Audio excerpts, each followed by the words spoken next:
आज का हमारा पहला प्रश्न है कि किसी नागरिक की नागरिकता तब समाप्त हो जाती है यदि वह लगातार 5 वर्षों से सामान्य रूप में भारत से बाहर निवास करता है। दूसरा है, वह भारत के संविधान के प्रति अनादर व्यक्त करता है। तीसरा है, पंजीकरण या प्राकृतिक नागरिकता के 5 वर्षों के दौरान नागरिक को किसी भी देश में 2 वर्षों का कारावास हुआ। तो इन्हें कितने आधारों पर नागरिकता जो है वो गायब हो जाती है या नागरिकता समाप्त हो जाती है। ऑप्शन है केवल 2, 1 और 2, 2 और 3 या फिर 1, 2, 3। तो जो इसका सही जो आंसर है वो आपका है सी ऑप्शन। ठीक है, इसका सही जो आंसर है वो है सी ऑप्शन कि 2 और 3, क्योंकि नागरिकता संशोधन अधिनियम 1955 में नागरिकता के अर्जित जो प्राप्त की जाती है उसके समाप्त होने के 3 कारण जो हैं वो बताए गए हैं। 3 कारण जो हैं वो बताए गए हैं। पहला कारण है कि स्वैच्छिक त्याग यानी कि भारत का कोई भी पूर्ण वयस्क नागरिक जो है वो अपनी इच्छा से भारतीय नागरिकता को त्यागने की घोषणा कर सकता है और इस घोषणा के पंजीकृत होने के बाद वह व्यक्ति भारत का नागरिक नहीं रह जाता। दूसरा है बर्खास्तगी, यानी कि जब कोई भारतीय नागरिक स्वेच्छा से किसी अन्य देश की नागरिकता ग्रहण कर लेता है तो उसकी भारतीय नागरिकता जो है वो स्वतः समाप्त हो जाती है। और तीसरा है वंचना का मतलब ये होता है कि केंद्र सरकार द्वारा भारतीय नागरिकता की समाप्ति कैसे कि यदि नागरिक ने फर्जी तरीके से नागरिकता अर्जित की हो, यदि नागरिक ने भारत के संविधान के प्रति अनादर व्यक्त किया हो, यदि नागरिक ने युद्ध के दौरान सत्य के साथ गैर कानूनी रूप से संबंध स्थापित किया हो या उसे राष्ट्र विरोधी सूचना दी हो, या फिर पंजीकरण या प्राकृतिक नागरिकता के 5 वर्ष के दौरान नागरिक को किसी भी देश में 2 वर्षों का कारावास हुआ, या फिर नागरिक जो है वो सामान्य रूप से भारत के बाहर 7 वर्षों से निवास कर रहा, मतलब कि वह भारत से 7 वर्ष से लगातार बाहर रह रहा हो तो नागरिकता मतलब समाप्त हो जाती है। तो ये 5 वर्ष नहीं है, 7 वर्ष होना चाहिए, इसलिए पहला कथन जो है गलत है, दूसरा और तीसरा जो है वो सही है। इसे सही आंसर जो है वो सी ऑप्शन। अगला प्रश्न है, मूल संरचना के सिद्धांत के संदर्भ में निम्नलिखित कथनों पर विचार करें। पहला है कि यह सिद्धांत मिनर्वा मिल्स वाद में प्रस्तुत किया गया था और यह संविधान संशोधन करने की संसद की आत्यांतिक शक्ति का समर्थन करता है। तो कौन सा कथन सही है? केवल 1, केवल 2, दोनों या फिर दोनों नहीं। तो जो इसका सही जो आंसर है वो आपका है डी ऑप्शन। ठीक है, कि इसके दोनों कथन जो हैं वो गलत। अब डी ऑप्शन इसका जो है वो सही है। ऐसा इसलिए है कि मूल संरचना जो है इसका सिद्धांत सबसे पहले जो है वो 1973 में केशवानंद भारतीवाद में प्रस्तुत किया गया था। मिनर्वा मिल्स वाद जो 1980 में हुआ था, इसमें मूल संरचना सिद्धांत की दोबारा पुष्टि की गई थी, ना कि इसे प्रस्तुत किया गया था, इसलिए पहला कथन जो है गलत है। मूल संरचना सिद्धांत यह सुनिश्चित करता है कि संसद की संविधान में संशोधन की शक्ति आत्यांतिक यानी एब्सोल्यूट नहीं है और संविधान के मूल सिद्धांतों जैसे पंथ निरपेक्षता, संघवाद और न्यायिक समीक्षा का संरक्षण करता है। तो इसका दूसरा कथन भी गलत है। इसलिए सही जो आंसर है वो आपका है डी ऑप्शन, कि ना तो इसका पहला कथन सही है ना ही इसका दूसरा कथन सही है। अगला प्रश्न है, हाल ही में स्थापित हल्दी बोर्ड के संबंध में विचार करिए। हल्दी बोर्ड के संबंध में विचार करना है। पहला है कि बोर्ड का गठन नए हल्दी उत्पादों के अनुसंधान और विकास को प्रोत्साहन देने के लिए किया गया है। और दूसरा है कि बोर्ड वाणिज्य और उद्योग मंत्रालय के अंतर्गत संचालित होता है। और तीसरा है बोर्ड का मुख्यालय केरल में स्थापित किया गया। तो इनमें कौन सा कथन जो है सही है? 1 और 2, 2 और 3, केवल 3 या फिर 1 और 3। तो जो इसका सही जो आंसर है वो आपका है ए ऑप्शन, पहला कथन जो है सही है। अभी हाल ही में केंद्रीय वाणिज्य एवं उद्योग मंत्री ने नई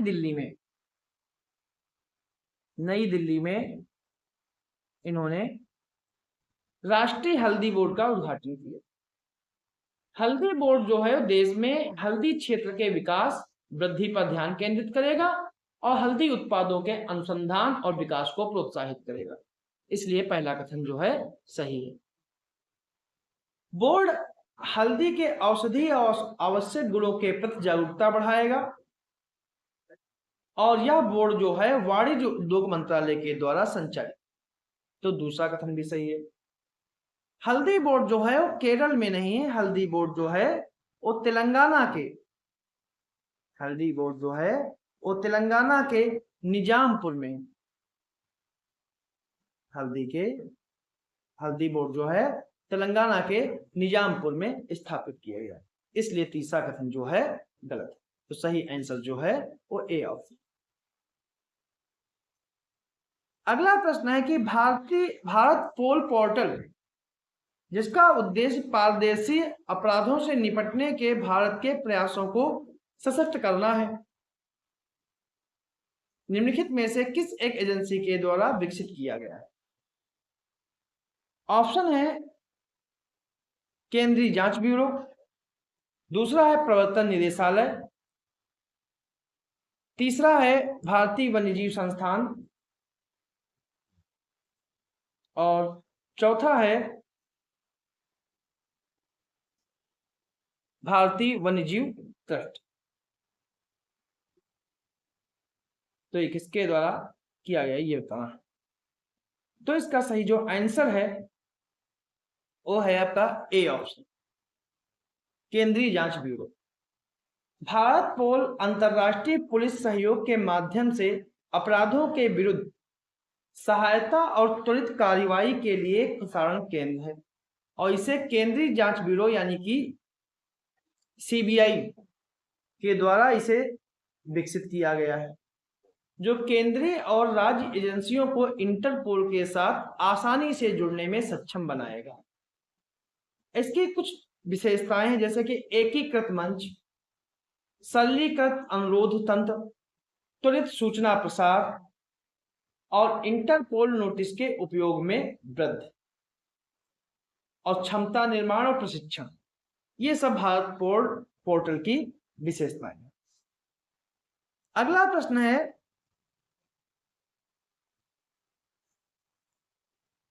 प्रश्न है कि भाषाई अल्पसंख्यक वर्गों के लिए विशेष अधिकारी के संदर्भ में विचार करिए। पहला है कि यह भारत के राष्ट्रपति के द्वारा नियुक्त एक संवैधानिक पद है। दूसरा है यह संविधान के तहत भाषाई और धार्मिक अल्पसंख्यक वर्गों के लिए उपबंधित रक्षोपाय से संबंधित सभी मामलों का अन्वेषण कर सकता है, यानी जांच कर सकता है। तो कौन सा कथन सही है? केवल एक, केवल दो, दोनों या फिर दोनों नहीं? तो जो इसका सही जो आंसर है वो है डी ऑप्शन। इसके दोनों कथन जो हैं गलत है। मूल रूप से संविधान में भाषाई अल्पसंख्यक वर्गों के लिए विशेष अधिकारी के संबंध में कोई प्रावधान नहीं किया गया है। बाद में 1953 और 55 के बीच राज्य पुनर्गठन आयोग का जो गठन हुआ था, जिसके अध्यक्ष फजल अली थे, उन्होंने इस संबंध में एक अनुशंसा की। इसलिए 1956 में 7वें संवैधानिक संशोधन के द्वारा संविधान के भाग 17 में, संविधान के भाग 17 में जिसमें राजभाषा है, उसमें 350 का भाग बी जोड़ा गया और जिसमें भाषाई अल्पसंख्यक वर्गों को शामिल किया गया। भाषाई अल्पसंख्यक वर्गों के लिए एक विशेष अधिकारी होगा जिसे राष्ट्रपति नियुक्त करेगा। सॉरी, इसके पहला सही है, मतलब कि पहला सही है, मतलब कि भारत के राष्ट्रपति के द्वारा नियुक्त करेगा। और संविधान में भाषाई अल्पसंख्यक वर्गों के लिए सभी मामलों के अन्वेषण करना और विशेष अधिकारी का कर्तव्य होगा, ना कि धार्मिक अल्पसंख्यक। धार्मिक अल्पसंख्यकों के लिए नहीं, भाषाई अल्पसंख्यकों के अधिकारों की जांच करेगा। तो दूसरा कथन जो है वो सही है, गलत है। पहला कथन जो है वो सही है। इसका सही आंसर जो है वो ए ऑप्शन। राष्ट्रपति को भाषाई अल्पसंख्यक अधिकारी सभी मामलों पर रिपोर्ट प्रदान करेगा जिसमें राष्ट्रपति प्रत्यक्ष रूप से हस्तक्षेप कर सकते, और राष्ट्रपति ऐसे सभी प्रतिवेदनों को संसद के प्रत्येक सदन के समक्ष रखवाते हैं और संबंधित संघ और राज्यों को भिजवाते हैं। अगला प्रश्न है, राज्य के महाधिवक्ता के संदर्भ में विचार करें।